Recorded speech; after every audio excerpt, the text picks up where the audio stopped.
10 seconds after this kiss, their lives will be torn apart.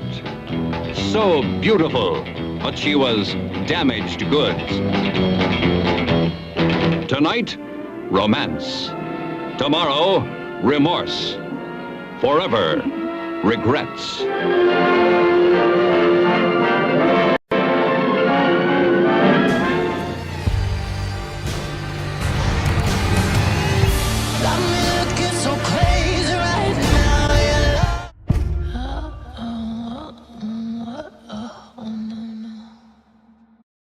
The difference between these two clips is startling. One shames sex and the other glamorizes it, and ultimately, the disjoint epitomizes the evolution that occurred in our pop culture at the turn of the century. Up until the 70s, sex was something never to be discussed or even hinted at in any sphere of society.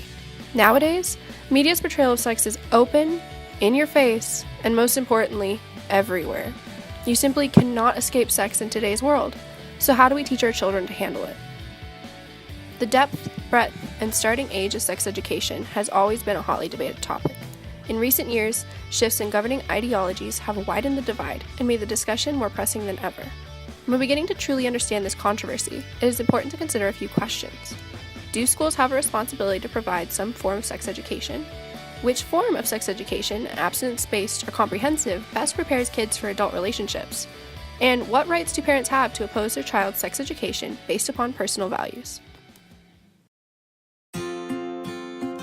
So I'm from the suburbs of Villanova, very suburban area. I come from Long Valley, New Jersey. It's a smaller suburb. I'm from the suburbs of Maryland. It was a Quaker school.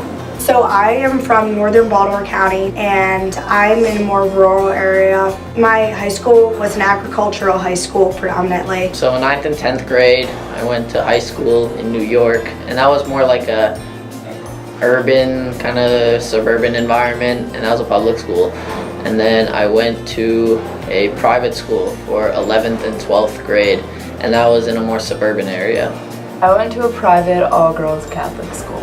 That was a private school. Public school? I went to a public school. The argument supporting abstinence-based sex education essentially comes down to the concept that childhood is being stolen from children too early, and that comprehensive sex education gives children too many ideas. That's kind of hard because I feel like as a parent, you just want your kid to be as pure for as long as possible. So it's hard for me to speak because I'm obviously not a parent yet. Like, kids should have their own time to kind of make their own opinions about it, but I do think that there's at a young age it's hard. I don't really think it changed much for me. I think it just made me a little more knowledgeable, so I had a good background of information, but I don't think it changed my opinions in any way, really. Supporters of abstinence-based sex education often cite a connection between abstinence-based sex education and better academic performance, because students' minds aren't inundated with sex. In fact, a study completed by the American Journal of Health Studies found that in 21 high schools, sustained abstinence-based sex education is correlated to high academic performance.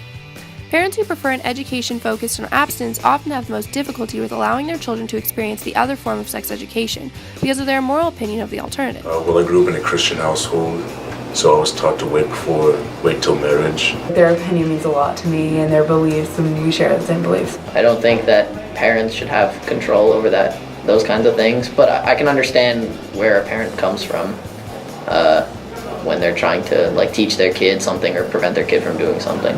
If the parents have the right to do that, it's their kid. I mean, for me, I'm fortunate because my parents let me make my own decisions. This anger has led some to argue for all schools to move towards abstinence-based sex education, since parents who would prefer a more in-depth explanation on adult relationships can always educate their children at home, but parents who prefer abstinence-based education cannot protect their children from the curriculum. I don't think they should teach abstinence because I think that's unrealistic, but I don't know if I would go as far to say is schools have to teach that, like it's a mandate for them to teach it. I don't know if that's a fair requirement. Kids are ultimately just going to do whatever they want, so if they're going against their parents' beliefs, they're probably going to act on that, so they should be able to choose their own decisions and what they want to do about learning. About the importance of protection and consent and the different ways to prevent pregnancy, because, sex is just a part of life, and the point of high school is to teach you about life. Conversely, Comprehensive sex education focuses more heavily on educating students in the many options that encompass human sexuality. Comprehensive is just as the name implies, comprehensive. Students under this form of curriculum learn about different types of sex, different sexualities, and how to have safe sex, among other topics.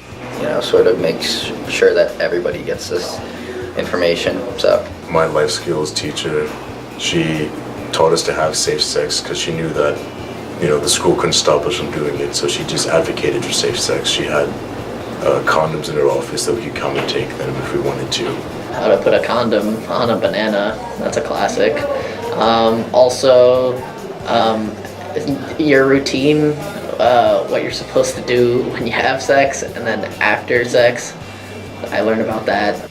Those who would rather children be educated in this manner use data supporting correlation between more comprehensive sex education and lower STI and pregnancy rates. The motive behind abstinence-only education is fear. If a program does talk about STIs, it's not to teach you about STIs. It's to show you the most gruesome, extreme, scary pictures they can find. We learned about it in our religion class mostly, and the key was to not get pregnant or to not get STDs, to not have sex. In my school, we were predominantly abstinence-based, but they did talk a little bit about contraceptives. For other classes, my friends had told me that they had guest speakers come in and they had pushed saving yourself until you're married, or just the dangers of STDs and what kind of path it can lead you down. Where are teens supposed to figure out how to prevent STIs in pregnancy? As one study in the Journal of Preventive Medicine found, comprehensive education focused upon risk reduction led to more students engaging in safe sexual situations. This reduction in dangerous sex among teens logically led to an overall reduction in teens struggling with STIs and pregnancy. The different ways to just be safe, birth control, wearing a condom, and then ultimately, in order to prevent pregnancy. I do think that it's important for students to learn about sex, probably in a health class, because I learned about all the biological aspects of sex, not as much the birth control aspects and condom aspects. It's better for kids to be safe rather than to not really know what they're doing and either get in trouble or have health issues or unwanted pregnancies or something like that. Comprehensive sex education does run into a problem of consent. Some students may be uncomfortable with learning about sex in such an in-depth manner. Given the heavy importance laid upon consent in comprehensive sex education, many see this direct lack of choice as hypocritical. I think that it should be up to the student themselves to choose whether they're comfortable with that, because that's their health, that's their decision. And the government should allow programs for teaching this, but it shouldn't be all abstinence-based because it should promote safety and healthy decision-making.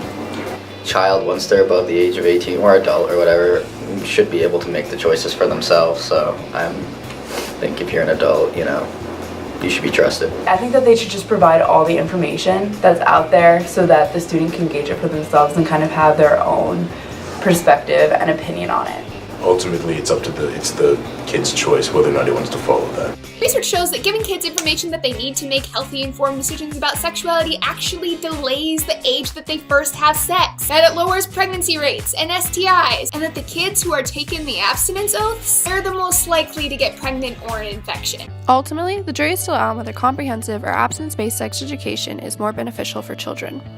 Abstinence-based sex education's strength lies in allowing children to enjoy their childhood and not be bogged down by too much information too early in their lives. Proponents of this method are clearly thinking first of children's need to be exactly what they are, children. On the other hand, comprehensive sex education believes that in today's modern world, children are confronted with sex from a very early age. Just because their schools may choose to not educate them formally doesn't mean that children aren't going to learn about sex. For proponents of comprehensive sex education, it simply makes more sense for kids to be educated early and broadly so that they can make smart choices whenever they may become sexually active. Despite the fact that we haven't quite figured out which method is best, we do need to come together as a society and make an informed decision. Sex education is the first step many kids have into adulthood.